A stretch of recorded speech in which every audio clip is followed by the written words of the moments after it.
ഇനിയപ്പോൾ നമുക്ക് രണ്ട് പ്രോബ്ലം കൂടെ നോക്കിയാൽ മതി ഈ ഒരു ചാപ്റ്ററിൽ, ഇൻറ്റേർണൽ റീകൺസ്ട്രക്ഷനിൽ. അപ്പോൾ ഇതിൽ കുറച്ചും കൂടെ ഐറ്റംസ് അഡ്ജസ്റ്റ്മെൻറ്റ് വരുന്ന ഒരു പ്രോബ്ലമാണ്.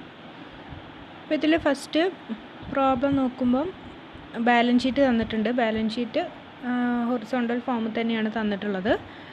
അതിൽ ഐറ്റം തന്നിട്ടുള്ളത് ലയബിലിറ്റി സൈഡ് നോക്കുകയാണെങ്കിൽ പ്രിഫറൻസ് ഷെയർസ് തന്നിട്ടുണ്ട്, then equity shares, capital reserve, debentures, accrued interest, അതായത് ഡിബഞ്ചേഴ്സിൽ എക്രൂഡ് ആയിട്ടുള്ള interest, then sundry creditors. Asset side ആണെന്നുണ്ടെങ്കിൽ അവിടെ various assets, patents, trademark ഉണ്ട്, ബിൽഡിംഗ്, അങ്ങനത്തെ കുറച്ച് അസറ്റ്സും, then last profit and loss account, debit balance. ഇതാണ് നമുക്ക് തന്നിട്ടുള്ളത്. ഇനി അഡ്ജസ്റ്റ്മെൻറ്റിൽ നോക്കുന്ന സമയത്ത് എന്താ, it is found that preference dividend is in arrear for 3 years. അപ്പോൾ ഫസ്റ്റ് തന്ന അഡ്ജസ്റ്റ്മെൻ്റ് ആയിട്ടല്ല, ഫസ്റ്റ് തന്ന ഇൻഫോർമേഷൻ എന്ന് പറയുന്നത് പ്രിഫറൻസ് ഡിവിഡൻഡ് 3 years ആയിട്ട് അരിയർ ആണ്. അപ്പോൾ നമ്മൾ ജേണൽ എൻട്രി പഠിച്ചപ്പം അവിടെ കൊടുത്തിട്ടുള്ള journal entry proposed dividend debtor to capital reduction പഠിച്ചിട്ടുണ്ടാവും. അത് നമ്മൾ എഴുതേണ്ടത് ഈ ഒരു കറണ്ട് ഇയറിൽ ഒരു എന്താണ് ഡിവിഡൻഡ് ഡിക്ലെയർ ചെയ്തിട്ടുണ്ട്, ആൻഡ് അത് കമ്പനിയുടെ ഷെയർ ഹോൾഡേഴ്സ് ഫോർഗോ ചെയ്യുമ്പോഴാണ് ആ ഒരു എൻട്രി എടുക്കേണ്ടത്. ഈ ഒരു ക്വസ്റ്റ്യനിൽ എന്ത് പറഞ്ഞിട്ടില്ല, കമ്പനി ഡിവിഡൻഡ് ഡിക്ലെയർ ചെയ്തതായിട്ട് ഇൻഫോർമേഷൻ ഒന്നും തന്നിട്ടില്ല. പാസ്റ്റ് 3 years ആയിട്ട് കമ്പനിക്ക് പ്രിഫറൻസ് ഡിവിഡൻഡ് എന്ന് പറയുന്നത് അരിയറാണ്, കൊടുത്തിട്ടില്ല എന്നുള്ള ഇൻഫോർമേഷനാണ് തന്നിട്ടുള്ളത്. ഓക്കെ, ദെൻ ബാക്കി വരുന്ന adjustment, first one, the 10% preference shares will be converted into 12% preference shares of 5 each.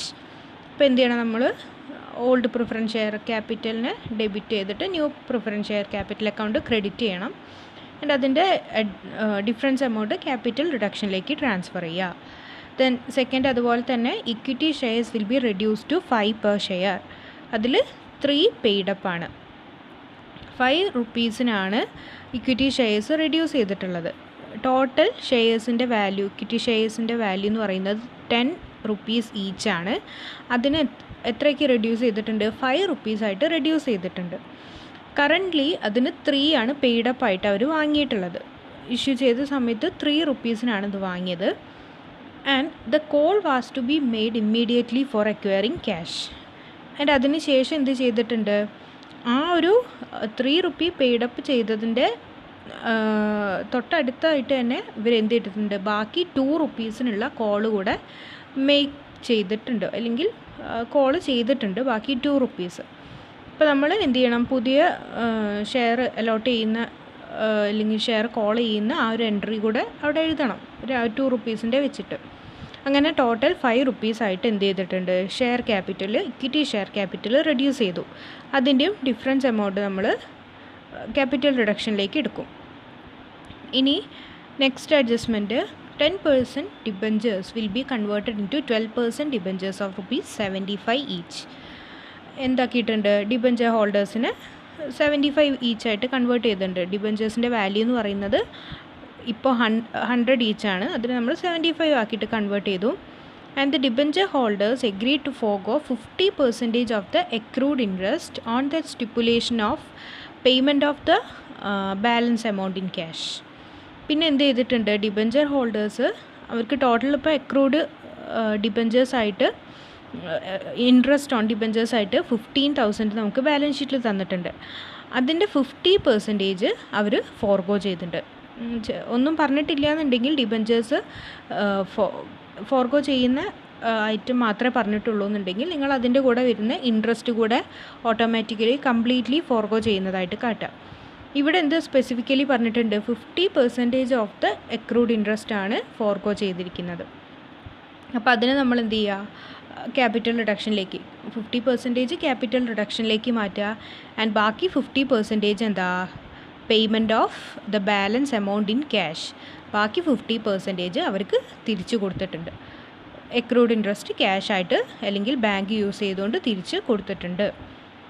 Okay, ഇനി നെക്സ്റ്റ് അഡ്ജസ്റ്റ്മെൻ്റ് എന്ന് പറയുന്നത് arrears of preference dividend was agreed to be cancelled. നാലാമത്തെ അഡ്ജസ്റ്റ്മെൻ്റ് ആണ്. പ്രിഫറൻസ് ഡിവിഡൻറ്റിൻ്റെ അരിയേഴ്സ് ക്യാൻസൽ ചെയ്തിട്ടുണ്ട്. പക്ഷേ അത് ഈ ഇയറിൽ ഡിക്ലെയർ ചെയ്തതായിട്ടുള്ള ഇൻഫോർമേഷൻ ഒന്നും തരാത്തതുകൊണ്ട് ഈ ഒരു ജേണൽ എൻട്രി നമ്മളെ ബുക്സ് ഓഫ് അക്കൗണ്ടിൽ കൺസിഡർ ചെയ്യേണ്ട ആവശ്യമില്ല.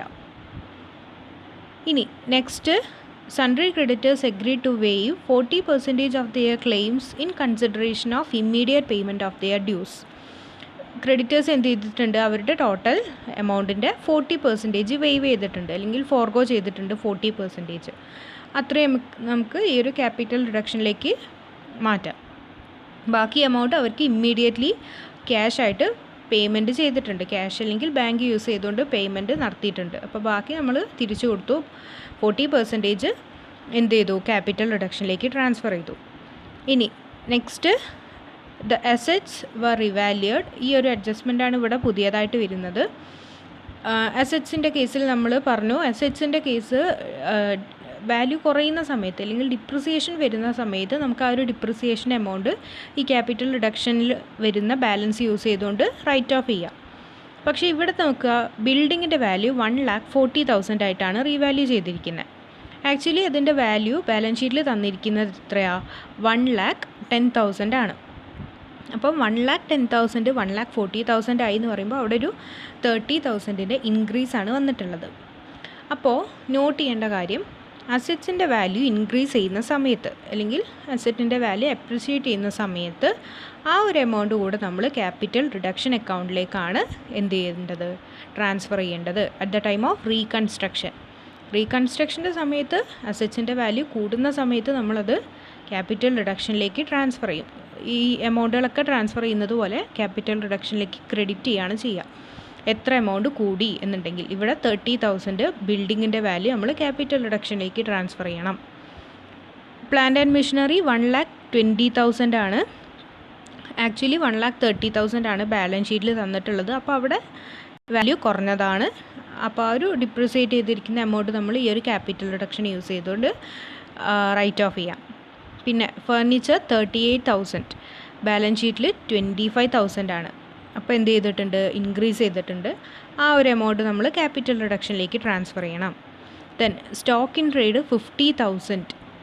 സ്റ്റോക്ക് ഇൻ ട്രേഡ് ബാലൻസ് ഷീറ്റിൽ 50,000 ആണ്. അപ്പോൾ ചേഞ്ച് ഒന്നും വന്നിട്ടില്ല, അതുകൊണ്ട് ആ ഒരു എൻട്രി എഴുതേണ്ട ആവശ്യമില്ല.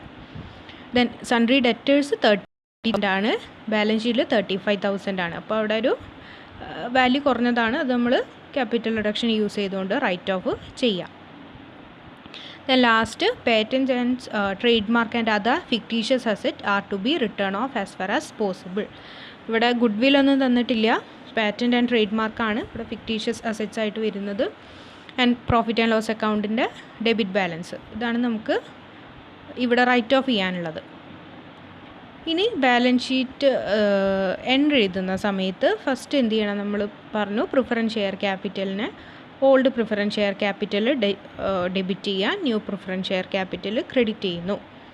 ദെൻ ഇക്വിറ്റി ഷെയർ ക്യാപിറ്റലിൻ്റെ കേസിലും അതുപോലെ തന്നെ എന്ത് ചെയ്തിട്ടുണ്ട്, 5 rupees ആയിട്ടാണ് ഇവിടെ ഇക്വിറ്റി ഷെയർസിനെ കൺവേർട്ട് ചെയ്തിരിക്കുന്നത് അല്ലെങ്കിൽ റെഡ്യൂസ് ചെയ്തത്. അതിൽ പറഞ്ഞു 3 rupees ആണ് പെയ്ഡപ്പ്. അപ്പോൾ പെയ്ഡപ്പ് വാല്യൂ നമ്മൾ ഫസ്റ്റ് ന്യൂ ഇക്വിറ്റി ഷെയർസിൻ്റെ വാല്യൂ എന്ന് പറയുന്നത് 3 rupee ആണ്, പെയ്ഡപ്പ് വാല്യൂ ആണ് എടുക്കേണ്ടത്.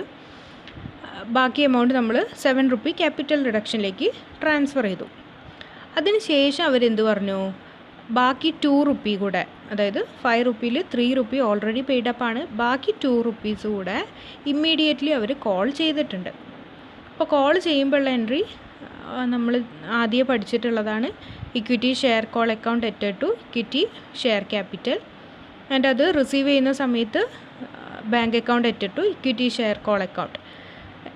ഈ ഒരു എൻട്രി നമ്മൾ സാധാരണ ആദ്യം പഠിച്ചിട്ടുള്ള എൻട്രിയാണ്. എത്ര എമൗണ്ടാണ്, ഇക്വിറ്റി ഷെയർ ക്യാപിറ്റലിൽ 2 rupees വെച്ചുകൊണ്ട് 20,000 ഇക്വിറ്റി ഷെയർസിന് 2 rupees വെച്ചുകൊണ്ടാണ് കോൾ ചെയ്തിരിക്കുന്നത്.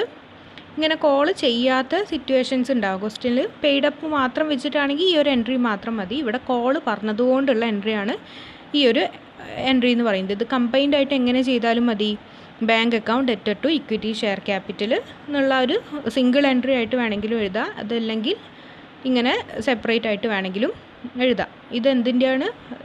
കോള് അതായത് ബാക്കി 2 rupees കൂടെ കോൾ ചെയ്തപ്പോൾ വരുന്ന എൻട്രിയാണ്. ഇനി അത് കഴിഞ്ഞ് നെക്സ്റ്റ്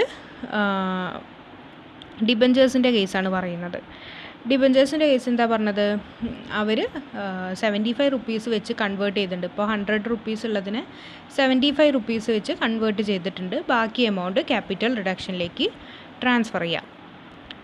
ദെൻ അത് കഴിഞ്ഞ് എക്രൂഡ് ഇൻട്രസ്റ്റിൻ്റെ കേസ് പറഞ്ഞത് 50% എന്ത് ചെയ്തിട്ടുണ്ട്?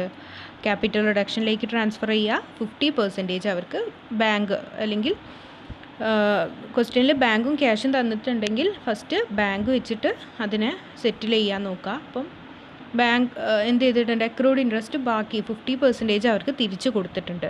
അതിൻ്റെ എൻട്രിയാണ് accrued interest account added to capital reduction to bank account.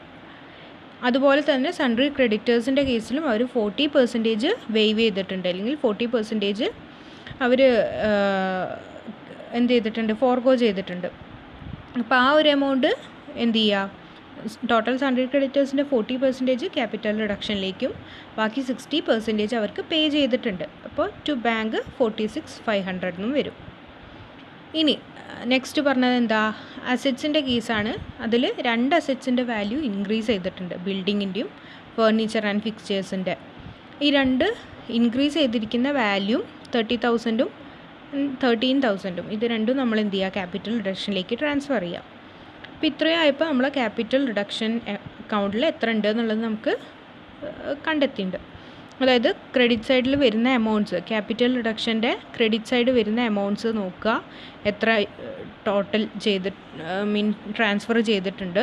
അതിൻ്റെ ടോട്ടലാണ് 3,71,500. ഇത്രയും എമൗണ്ടാണ് ഇപ്പോൾ ക്യാപിറ്റൽ റിഡക്ഷനിലുള്ളത്. അത് യൂസ് ചെയ്തുകൊണ്ട് നമുക്ക് ബാലൻസ് ഷീറ്റിൽ ഫസ്റ്റ് പ്രോഫിറ്റ് ആൻഡ് ലോസ് അക്കൗണ്ടിൻ്റെ എന്ത് തന്നിട്ടുണ്ട്? ഡെബിറ്റ് ബാലൻസ് തന്നിട്ടുണ്ട്. പിന്നെ ഈ അസറ്റ്സിൻ്റെ വാല്യൂ ഡിപ്രിസിയേറ്റ് ചെയ്തിട്ടുള്ളത് പ്ലാന്റ് ആൻഡ് മെഷീനറീൻ്റെതും. പിന്നെ ഡെറ്റേഴ്സിൻ്റെ കേസിൽ കുറഞ്ഞിട്ടുണ്ട്. ഡെറ്റേഴ്സിൻ്റെ കേസിൽ കുറഞ്ഞത് നിങ്ങൾ എന്താക്കി എഴുതുക? പ്രൊവിഷൻ ഫോർ ബാഡ് ഡെപ്റ്റ് എന്നുള്ള ഹെഡിൽ എഴുതുക. ഡെപ്റ്റേഴ്സിൻ്റെ എമൗണ്ട് എന്തായിട്ടുണ്ട്? എത്ര രൂപ വെച്ച് കുറഞ്ഞിട്ടുണ്ട്? 30,000 ആയിട്ട് മാറിയിട്ടുണ്ട്. 35,000 ഉള്ളത് 30,000 ആയിട്ടുണ്ട്. അപ്പോൾ ആ 5,000 കുറഞ്ഞത് നിങ്ങൾ പ്രൊവിഷൻ ഫോർ ബാഡ് ഡെറ്റ് എന്നുള്ള ഹെഡിൽ എഴുതുക. പിന്നെ പറഞ്ഞത് പാറ്റൻ്റ് ആൻഡ് ഈ എമൗണ്ടൊക്കെ റൈറ്റ് ഓഫ് ചെയ്ത് കഴിഞ്ഞതിന് ശേഷം എമൗണ്ട് ഉണ്ടെങ്കിൽ പാറ്റൻ്റ് ആൻഡ് ട്രേഡ് മാർക്ക് പോലത്തെ ഫിക്റ്റീഷ്യസ് അസറ്റ്സ് കൂടെ എന്ത് ചെയ്യാൻ പറഞ്ഞിട്ടുണ്ട്? സെറ്റ് ഓഫ് ചെയ്യാൻ പറഞ്ഞിട്ടുണ്ട്. അപ്പോൾ ബാക്കി ബാലൻസ് ഉള്ളതുകൊണ്ട് ബാക്കി പാറ്റൻ്റ് ആൻഡ് ട്രേഡ് മാർക്ക് 40,000 ആണ്. അതും റൈറ്റ് ഓഫ് ചെയ്തിട്ടുണ്ട്. ഇനി ബാലൻസ് വരികയാണെന്നുണ്ടെങ്കിൽ അത് ക്യാപിറ്റൽ റിസർവ് അക്കൗണ്ടിലേക്ക് ട്രാൻസ്ഫർ ചെയ്യുക. അത്രയാണ് ഈ ഒരു ജേണൽ എൻട്രീസ് വരുന്നത്. ഇനി ബാലൻസ് ഷീറ്റ് പ്രിപ്പയർ ചെയ്യുന്ന സമയത്ത് എന്താണ്? സാധാരണ പോലെ തന്നെ ഇക്വിറ്റീസ് ആൻഡ് ലയബിലിറ്റീസിൻ്റെ ഹെഡിൽ ഷെയർ ഹോൾഡേഴ്സ് ഫണ്ടിൽ ഷെയർ ക്യാപിറ്റലും റിസർവ്സ് ആൻഡ് സർപ്ലസ്. ഇവിടെ ഷെയർ ക്യാപിറ്റലിൻ്റെ നോട്ട്സിൽ നോക്കുക എത്രയാണ് നമുക്ക് വരുന്നത്. ഓൾറെഡി ഇക്വിറ്റി ഷെയർ ക്യാപിറ്റൽ എത്രയായിട്ട് കൺവേർട്ട് ചെയ്തിട്ടുണ്ട്? ₹5 ഈച്ച് ആയിട്ട് കൺവേർട്ട് ചെയ്തിട്ടുണ്ട്. 20,000 equity shares of ₹5 each. 3 rupees paid up ആയിരുന്നു, അതിൻ്റെ കൂടെ ഒരു 2 rupees കൂടെ കോൾ ചെയ്തിട്ടുണ്ട്. അപ്പം 5 rupees തന്നെ നിങ്ങൾ കാട്ടുക. ദെൻ പ്രിഫറൻസ് ഷെയർസും അതുപോലെ 5 rupees ആയിട്ട് കൺവേർട്ട് ചെയ്തിട്ടുണ്ട്. അപ്പോൾ അത് നമ്മളുടെ ഷെയർ ക്യാപിറ്റലായി. ദെൻ റിസർവ്സ് ഓൾറെഡി ബാലൻസ് ഷീറ്റിൽ എത്ര റിസർവ്സ് ഉണ്ട് നോക്കുക. 12,500 റിസർവ്സ് ഉണ്ട്. അതിനോടുകൂടെ ഇപ്പോൾ കിട്ടിയിരിക്കുന്ന റിസർവിൻ്റെ എമൗണ്ട് ആഡ് ചെയ്യുക. ദെൻ ലോങ് ടേം ബോറോയിങ്സിൻ്റെ കേസിൽ ലോങ് ടേം ബോറോയിങ്സ് ആണ് അടുത്തത് വരുന്നത്. അത് long term borrowings means debentures ആണ്. ഡിബഞ്ചേഴ്സ് എന്തായിട്ടുണ്ട്? ഇപ്പോൾ അവർ റിഡ്യൂസ് ചെയ്തിട്ടുണ്ട്, 75 rupees വെച്ച് റിഡ്യൂസ് ചെയ്തിട്ടുണ്ട്. അപ്പോൾ ആ ഒരു എമൗണ്ട് കാണിക്കുക. ദെൻ അസറ്റ്സിൻ്റെ വാല്യൂ കാണിക്കുന്ന സമയത്ത് അപ്രീസിയേറ്റ് ചെയ്തിട്ടുള്ള അസറ്റ്സിൻ്റെ വാല്യൂസ് അതിനോട് കൂടെ കൂട്ടിയിട്ടും റൈറ്റ് ഓഫ് ചെയ്തിട്ടുള്ളത് കുറച്ചിട്ടും കാണിക്കാം. പിന്നെ ബാക്കി ക്യാഷ് ആൻഡ് ക്യാഷ് ഇക്വാലൻസിൻ്റെ കേസിൽ ഏതൊക്കെ എമൗണ്ടാണ് വരുന്നത്?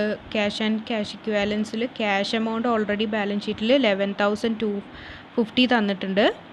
ദെൻ ഇവിടെ ഒരു ബാങ്കിൻ്റെതും കൂടെ ഉണ്ട്, അത് ഇതിൽ കാണാനായിട്ടാണ്. ബാങ്കിൻ്റെത് ബാങ്കിൻ്റെ ഓൾറെഡി നമുക്ക് എത്ര ഉണ്ട്, 25,000 ബാങ്കിൽ ഇപ്പോൾ നമുക്ക് ബാലൻസ് ഷീറ്റിൽ തന്ന എമൗണ്ട് ഉണ്ട്. അതുകൂടാതെ നമുക്ക് എന്തൊക്കെ വന്നിട്ടുണ്ട്, പുതിയ കോൾ ചെയ്തപ്പോൾ ഉണ്ടായിരുന്ന എൻട്രി ഇവിടെ നോക്കുക.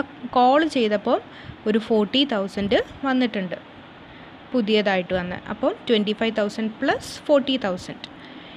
ഇനി തിരിച്ച് കൊടുത്ത എമൗണ്ട് എന്തെങ്കിലും ഉണ്ടോ നോക്കുക. അതായത് ബാങ്ക് എവിടേക്കും നമ്മൾ ക്രെഡിറ്റ് ചെയ്തിട്ടുണ്ടോ നോക്കുക. എവിടെയാണ് നമ്മൾ എക്രൂഡ് ഇൻട്രസ്റ്റ് പേ ചെയ്തത്, ബാങ്ക് അക്കൗണ്ട് യൂസ് ചെയ്തിട്ടാണ്. അപ്പോൾ ഒരു 7,500 ബാങ്ക് അക്കൗണ്ടിൽ നിന്ന് കുറയ്ക്കണം. അതുപോലെ തന്നെ സൺട്രി ക്രെഡിറ്റേഴ്സിനെ പേ ചെയ്തിട്ടുണ്ട്, 60% പേ ചെയ്തിട്ടുണ്ട്, 46,500 റുപ്പീസ്. ഇതും നമ്മൾ എന്ത് ചെയ്യണം, ബാങ്ക് അക്കൗണ്ടിൽ നിന്ന് കുറയ്ക്കണം. അപ്പോൾ ബാങ്ക് അക്കൗണ്ടിൽ 25,000 + 40,000 പുതിയതായിട്ട് വന്നതും -7,500 - 46,500 ചെയ്താൽ വരുന്ന ആൻസറാണ് ബാങ്ക് അക്കൗണ്ടിൽ എഴുതേണ്ടത്. അപ്പോൾ അത്രയേ ഉള്ളൂ ഈ ഒരു പ്രോബ്ലം. ഇതിൽ അസറ്റ്സിൻ്റെ വാല്യൂ ഡിപ്രിസിയേറ്റ് ആവുന്നതും അപ്രിസിയേറ്റ് ആവുന്നതും തമ്മിലുള്ള ചേഞ്ചസ് ആണ്. പിന്നെ അരിയേഴ്സ് പറയുന്ന കേസ്, അരിയേഴ്സ് ആവുമ്പോൾ അവിടെ ഡിക്ലെയർ ചെയ്തിട്ടുണ്ടെങ്കിൽ മാത്രം എൻട്രി എഴുതിയാൽ മതി. ഇനി നെക്സ്റ്റ് വേറെ പ്രോബ്ലം പിന്നെ നോക്കാം.